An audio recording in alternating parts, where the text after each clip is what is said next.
The Constitution itself has told us, yes, has given us our roles in Chapter 10. Yes. Out there, then we are told, and therefore the judiciary must continue to discharge its duties to the best of its knowledge and ability under Chapter 10 of the Constitution. You will hear that the judiciary must exercise restraint. In fact, if I left it there and I said discuss, what would Senior Counsel say? You know, you make it sound, Commissioner Mwilo, like we are in an exam. But my answer, my short answer, is, and I suppose we are, or you are alluding to the subject of judicial activism and its limits, or what are its perceived limits, whether it is desirable or not.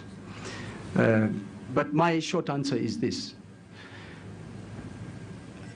I don't know who has told you when you say we are told, but I'll take it that that is a criticism that has been leveled at the judiciary by some quarters. For my part... Senior Counsel, if you live in this country, you have heard those statements all the time.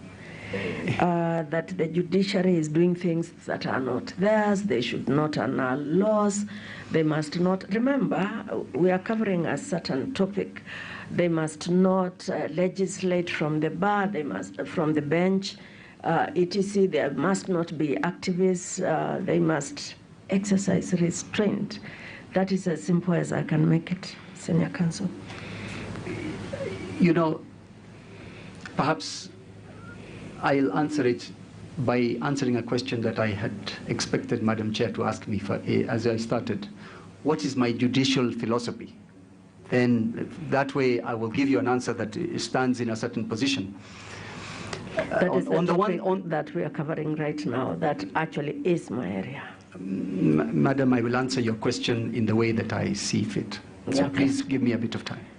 So I believe there are two philosophies on either side of a spectrum. There is the progressive and there is the conservative, and then in the middle there is what I would call the moderate philosophy. I belong to the moderate philosophy.